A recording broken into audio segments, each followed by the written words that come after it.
Bien bonjour et bienvenue dans une autre revue très spéciale. Et aujourd'hui nous avons le Transformer Kingdom War for Cybertron Trilogy Megatron Beast Wars. Donc oui, c'est le Megatron de la série Beast Wars et ça fait tellement longtemps que je l'attends. Il est vraiment superbe. On va y revenir. Donc on a la boîte ici, un beau dinosaure mauve. J'ai jamais compris la décision de faire un dinosaure mauve et avec une crête verte. C'est Barney. Il n'a pas les couleurs de Barney. Je sais pas si c'est une joke à l'interne ou...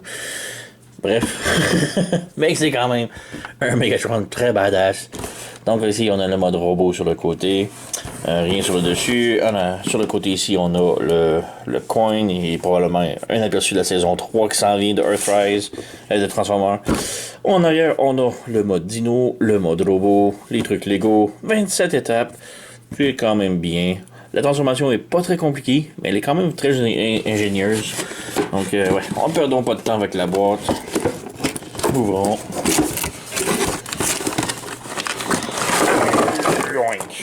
Plus rien ici. Donc, tout d'abord, on a truc Lego, on s'en fout. On a les instructions, instructions banales comme les autres, qui sont sur le côté, qui scrollent sur le côté ici comme cela.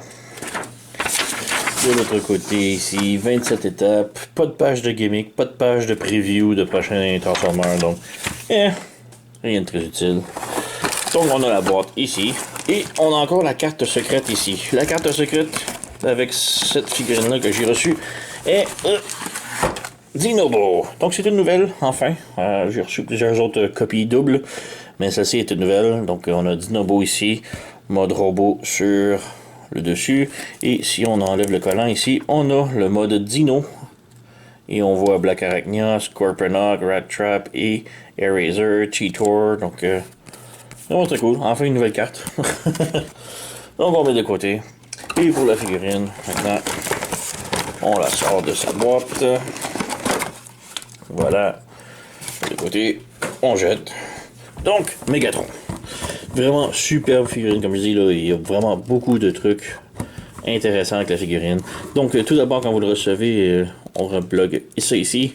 On peut ramener ça ici, les trucs. Je trouve que par en haut, ça fait plus propre, plus beau. Donc, voilà. Ça fait mieux. Mais bon, on a Megatron juste ici. Il est vraiment superbe. Peut-être bouger un petit peu la caméra. Mieux voir. Mais ouais, vraiment superbe. Donc, il y a plusieurs trucs à mentionner, à parler en premier. Donc, de un, c'est on dirait qu'un essai qu'ils font. La figurine, toutes les parties robotiques sont en plastique dur et toute la peau du dinosaure est en rubber. Donc, c'est une affaire assez intéressante. Donc, ouais, donc les jambes sont en rubber, les pieds sont en rubber, la tête est en rubber. Les épaules, le backpack, les panneaux ici est en rubber, mais tout ça ici c'est du plastique dur, donc c'est vraiment intéressant qu'est-ce qu'ils veulent faire. Je jaillis pas ça, mais en même temps, il y a des trucs louches qui arrivent, on va en reparler tantôt. Sinon, il y a, bon, truc que j'aime moins, c'est les pieds ici en dessous. Donc sur le dessus ça paraît super bien, les ongles blancs, mais en dessous, tous les pieds sont blancs et... c'est dégueulasse. C'est du plastique dur, ok, je peux comprendre, mais il y a aussi les joints ici des jambes qui est blanc. La figurine est mauve, c'est tout difficile de faire le joint mauve, ça aurait moins paru. Là, c'est blanc, ça saute à l'œil, c'est dégueulasse, j'aime pas du tout, là. Un autre truc que tente moins, que j'aime moins, c'est les jambes sont très lousses. Ils supportent le poids de la figurine, supportent le poids du robot, du mode dino, mais elles sont quand même assez lousses. Donc ça prend un rien pour que la figurine tombe. Donc c'est à noter, disons. Et ouais, sinon, quand même superbe. Belle figurine, quand on peut voir ici le blanc, ça m'énerve beaucoup, là, c'est...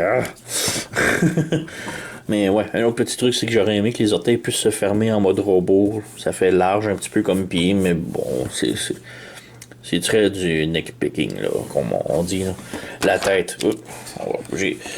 La tête est vraiment superbe. Beau détail. On a le logo des Predacons sur son front. La tête peut tourner, pivoter, peut aller au bas un petit peu, mais peut pas pivoter sur les côtés. Les bras peuvent pivoter, mais ça bloque un petit peu avec le backpack ici. Ils peuvent ouvrir, fermer. On a un swivel ici en haut du coude. Le coude peut plier 90 degrés en avant et en arrière. On a une autre articulation ici au poignet. Je sais pas pourquoi, mais c'est là.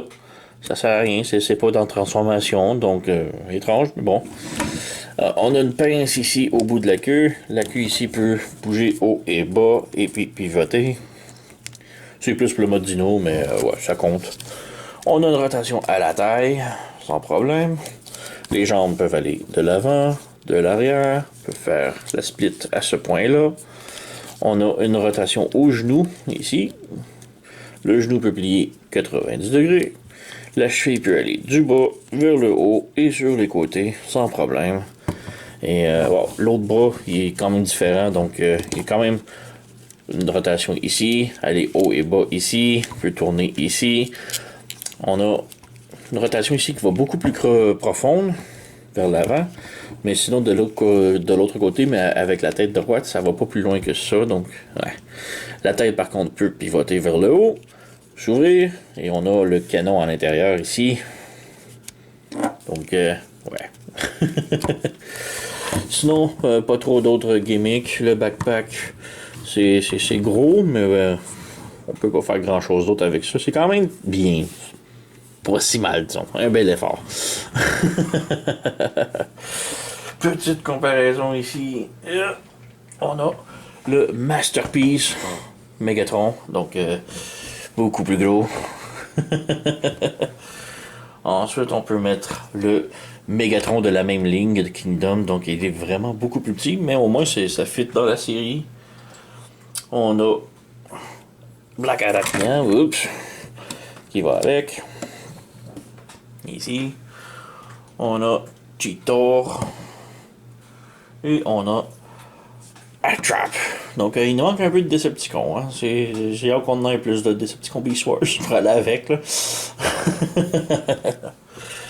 Donc, on peut passer maintenant à la transformation. Et la transformation est quand même très bien. Ça fait super bien. Pas trop de difficultés. Mais un petit peu ingénieuse. Oups. Mais en même temps, il y a des trucs qu'il faut faire vraiment attention. Surtout avec des panneaux en mode. Des panneaux en caoutchouc. Il faut faire attention. Donc, ouais, on va y revenir. Donc, transformation. Et j'aime ici commencer par la main, le bras. Donc, on lève le petit panneau ici. Il y a un petit table juste là qui va venir se brancher ici. On branche ici. On peut pivoter la queue ici pour que le vert match et le beige match. Ensuite, on prend les panneaux ici et on les retourne ici. Et on a des petits tables chaque côté qui vont venir se brancher. Voilà. Donc, juste un petit heads up ici. Faites attention quand vous le retransformez en mode robot et que vous débranchez les panneaux ici et que vous devez repivoter vers le haut, on peut voir ici le rubber jam ici et ça le coince, donc ça le fait déformer. Alors faites très attention ici, il faut vraiment comme l'aider à rentrer en dessous, donc faites très attention. Alors ouais, ça arrive à plein d'autres places, donc faites très attention avec le rubber. Alors on vient ici, on fait la même chose, on rebranche de l'autre côté. Et ici aussi, il faut faire attention quand on le retransforme en mode dino. Là. On enligne le beige avec le beige des épaules. Tête, même chose, on la pivote à l'envers. Voilà. Pour les jambes, aussi, on a les petits trucs missiles. On les retourne vers le bas. On tourne ici, on pivote. Voilà. Ensuite, on vient débrancher ici la fourche. On la fait pivoter ici sur un double joint vers l'extérieur. Voilà, et c'est très dur, donc il faut mettre quand même pas mal de force.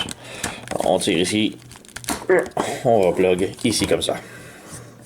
Donc on a une belle petite configuration ici. Ensuite, vers le dos, on ouvre ça ici. On ouvre ça ici sur le côté. Voilà.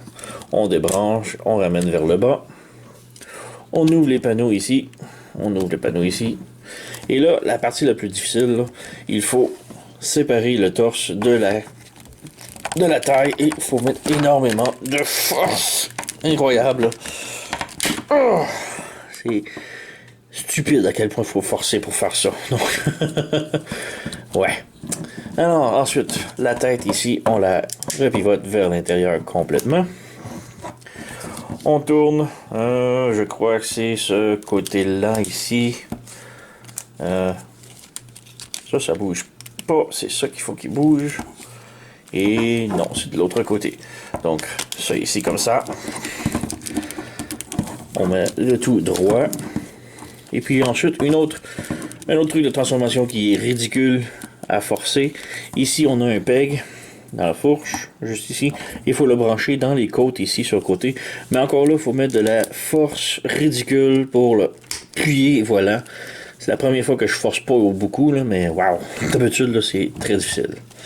Donc, on pivote les jambes par-dessus comme ça. On tourne la queue par-dessus, comme ça ici. Voilà. Ensuite, on a les deux petites tables juste ici, sur le noir, qui vont venir se brancher sur le panneau, juste ici en haut. Donc, on rabaisse et on vient brancher ça ici. Donc, on peut voir un petit peu ici. C'est difficile, mais voilà, on en a un. Et de deux. Donc, les deux sont faits. On peut ramener les panneaux ici pour couvrir les cuisses. Panneau ici, couvrir les cuisses. Voilà. La tête, on l'avance un petit peu. Ensuite, pour les panneaux ici, on a les trucs ici qu'on doit ouvrir, ajuster. Et ceux-ci sont sur des springs. Donc, il faut le garder ouvert et le refermer comme ça ici. Pour le recouvrir ici. Même chose de l'autre côté. On tire le panneau ici. Et on rabat le tout vers le bas ici. Et on peut brancher ici. Voilà. Voilà. Et on a les épaules ici. Ben, l'épaule qui va venir se brancher ici. C'est très simple, mettons, comme branchement. Mais ça branche. Donc, on réajuste ça ici. Voilà. Et on a pas mal fini. Donc, ouais, ces panneaux-là aiment beaucoup se débrancher. Il faut ajuster les jambes, la queue, tous les panneaux correctement, la tête. Il y a encore ça ici qui se débranche. Voilà. On règle les petites papates. Et voilà, on a notre Dino complètement transformé. Et l'écran est superbe. Bon, à noter que bon, tous les panneaux du type caoutchouc, rubber ont vraiment beaucoup de difficultés à s'enligner. J'ai beaucoup de difficultés ici à ce panneau-là, à le laisser brancher. Ça se débranche toujours à rien. Mais, ouais. Les panneaux ici, comme je dis, c'est du panneau lining, c'est du rubber, donc ça se branche pas tellement ensemble, ça fait juste s'accoter et on espère que ça va tenir, genre, ouais. Donc, petite mise en garde pour ça. Ces panneaux-là ici ne s'aiment pas, tout simplement, là, ils veulent tout le temps se débrancher. Et, ouais. Donc, on a quand même le dinosaure. Vraiment superbe. Les petits panneaux ici, je ne trippe pas non plus. C'est... ouais. On dirait que le cou a explosé. Donc, c'est cela. L'autre truc que je voulais mentionner, là, c'est les genoux ici. Là, on peut voir là, le gros problème. Là. Je déteste ce blanc. Pourquoi blanc? La figurine est mauve! On dirait que les os qui sortent ici, c'est dégueulasse. Ça m'énerve. Ce truc-là, là, c'est ahurissant. Là. C'est comme un petit détail. Pourquoi toute la figurine est mauve? Pourquoi que là, on a mis du plastique blanc? C'est horrible. J'aime pas. Mais bon, articulation de la queue peut pivoter, peut tourner ici aussi, peut pivoter en haut là. Les jambes peuvent aller de l'avant, de l'arrière sans problème. Il y a quand même une belle articulation ici. Le genou, on a déjà couvert en mode robot. Le pied aussi. La cheville, quand même bien. Les petites mains ici sont sur des ball joints, donc on peut écarter un petit peu comme ça et bouger.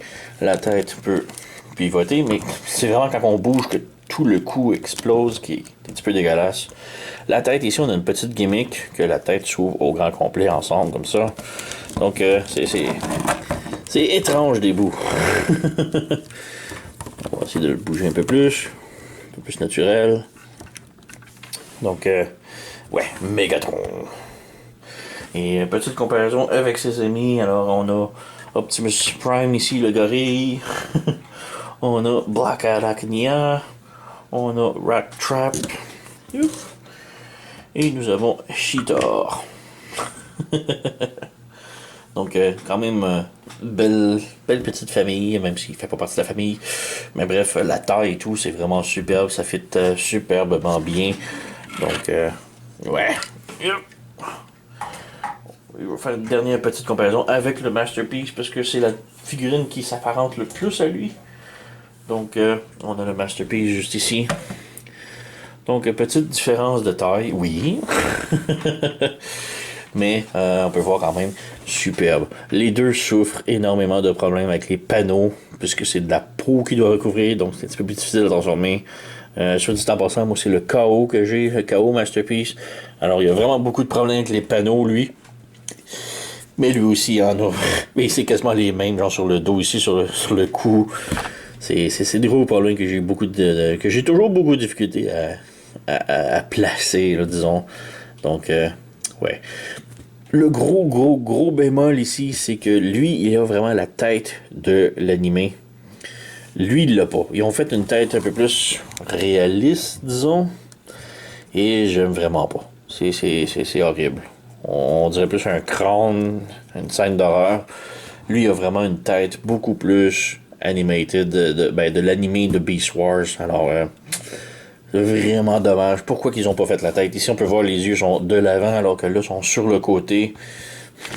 Petite comparaison un peu plus près. Donc, ils ont vraiment bousillé la tête. Je préfère 100 fois mieux la tête du Masterpiece que celle-ci. Alors, ouais, c'est vraiment dommage qu'ils ont fait ça, là. Autre petit truc, comme je disais, les orteils, j'avais vraiment aimé qu'ils soient beaucoup plus proches les unes de l'autre, comme celle du Masterpiece plutôt que lui. Donc, c'est un bémol, là, un petit nitpick, comme on dit, là, mais bon.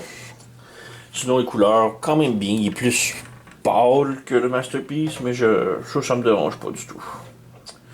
Sur ce, c'est pas mal tout pour la figurine. C'est quand même superbe. C'est une des meilleures qui est sortie depuis longtemps sur la série. C'est mon préféré jusqu'à maintenant avec Black Arachnia. Donc, je vous les suggère tous les deux fortement. Ils sont vraiment superbes. Ouais. J'ai vraiment pas d'autre chose à dire. C'est vraiment une super figurine. C'est original qu'est-ce qu'ils ont voulu faire avec la peau de caoutchouc. Je suis curieux de voir qu'est-ce qu'ils vont faire d'autre avec les prochaines figurines qui s'en viennent. Alors, on regarde ça de plus près pour les prochaines. Sur ce, vous connaissez la chanson. Likez, subscribez, abonnez-vous, laissez un commentaire, blablabla. Et je vous remercie d'avoir écouté et on se revoit à la prochaine.